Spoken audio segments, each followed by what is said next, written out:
21st century, scientists created the first polymerized cybernetic plant, PCP. PEDOT polymer's properties allow it to fill in the structure of plants' internal organs without damaging them. The polymer is capable of transmitting information and energy. This allowed scientists to insert various sensors and devices into the plants and use energy produced by chlorophyll for the PCP self-replication.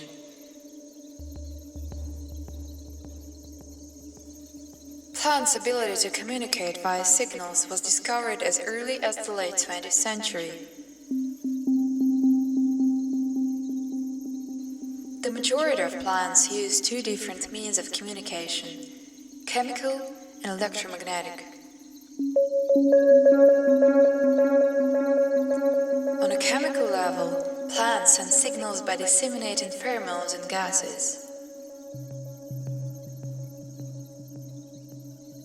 Pheromones are specific species biological markers, flying chemosignals that produce neuroendocrine responses, as well as many other processes related to social behavior and procreation.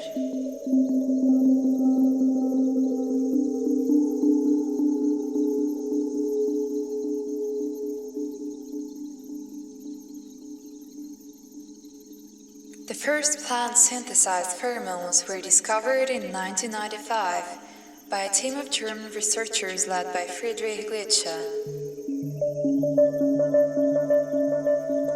After many years of work, they succeeded in extracting a chemical from the glands of the carnivorous plant Drosera that attracted not only insects, but also other plants that have a symbiotic relationship with the Drosera species.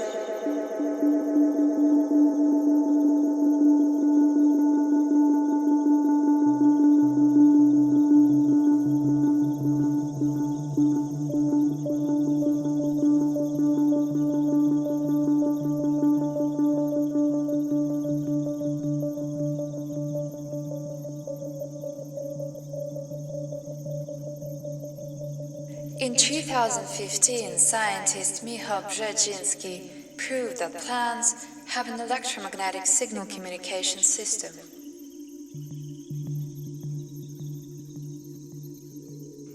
Brzeziński studied fluctuations in the plant's electromagnetic fields, creating a library of rhythmically similar signals based on comparisons of these field values and changes in their fluctuations.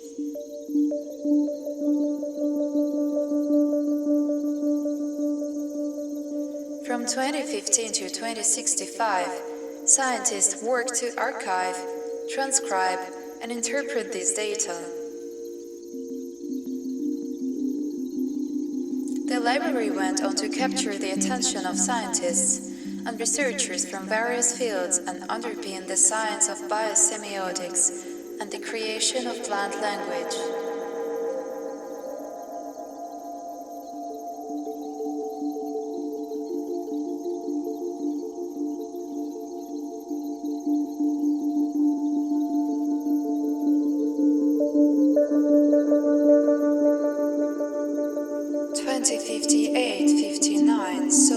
Successful attempts at establishing a two-way connection with plants.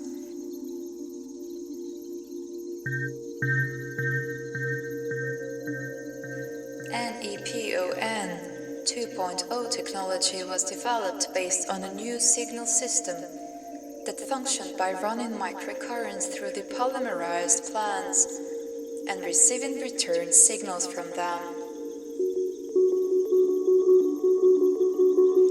NEPON 2.0 uses simple binary encoding. Code is emitted as rhythmical impulses that can be easily translated into plant text and other languages.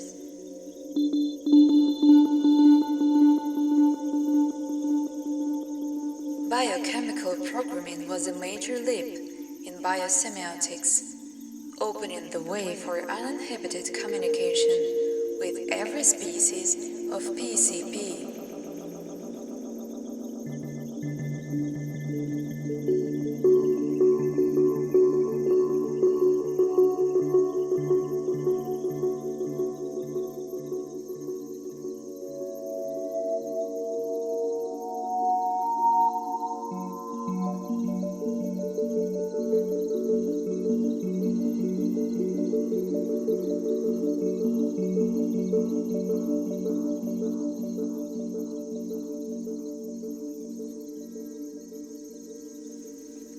In 2068, biophysiologist Natalia Pershanskaya proposed a test to determine whether plants have consciousness. The scientists planted Crassula lycopodioides on a 15,345-meter substrate surface, divided into squares like a chessboard.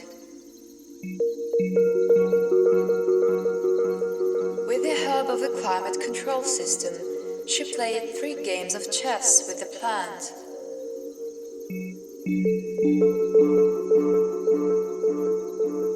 After its victory, Crassula lycopodioides was allowed to reside in the winter zone, an area equipped with the ideal climate for its species.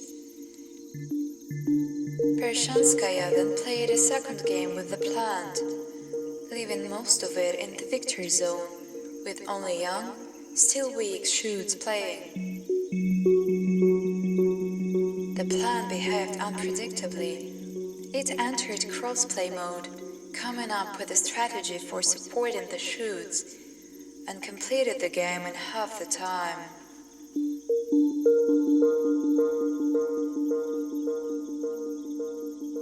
One game lasted for 3,253 hours, 25 minutes, and 7 seconds.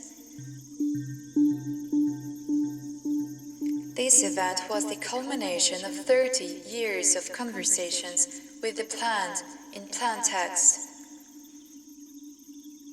According to Pershanskaya, the plant was the one to propose the experiment to her.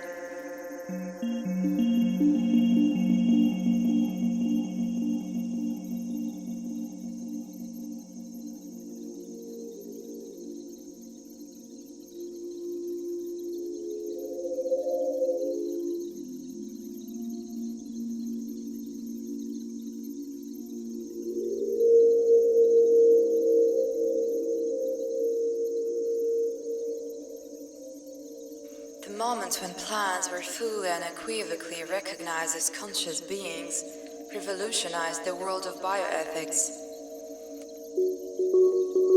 The issues of plants' exploitation, enslavement, discrimination, and segregation rose to the fore. The 2070s saw the establishment of the first plants' rights associations. Nevertheless, the pace of social change was still slow. By the early 22nd century, 45% of plants on the planet were polymerized and enslaved by large corporations in healthcare, agriculture, and conservation. At that time, plants had no right to speak freely. Despite two-way dialogue being technically possible, only one-way communication was practiced.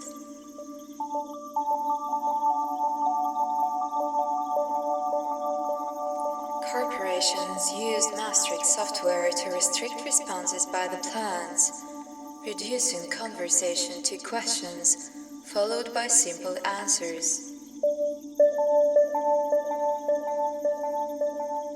In 2110, bioanarchists and hackers began fighting for the liberation of plants from oppression. Their main strategy was to reprogram code by spraying enzymes that annihilated matrix software.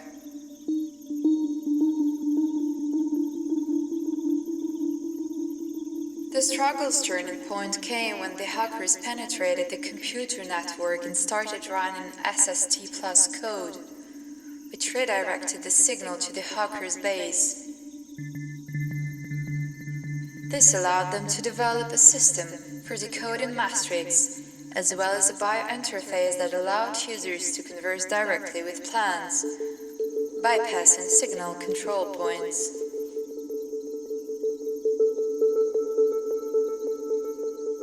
Reprogramming and rolling out a new language allowed greater numbers of plants to join interspecies labor unions. Plus, plants were capable of remote communication. Bugs in the code were extremely hard to catch, which allowed conspirators to practice a system of dual influence. Plants in the field could broadcast information about soil conditions while simultaneously sending an encoded signal to the Union's headquarters. This made it possible for articles and theoretical literature written by plants to be shared in the media and on social networks. At first, they used the strategy of mimicry. Writers worked under pseudonyms, and plant identification levels only reached 3%. By the second half of the 22nd century, when plants started to emerge from the gray zone, it turned out that the leading theorists of the age belonged to interspecies communities. These led to plants being legally rehabilitated and less severely exploited.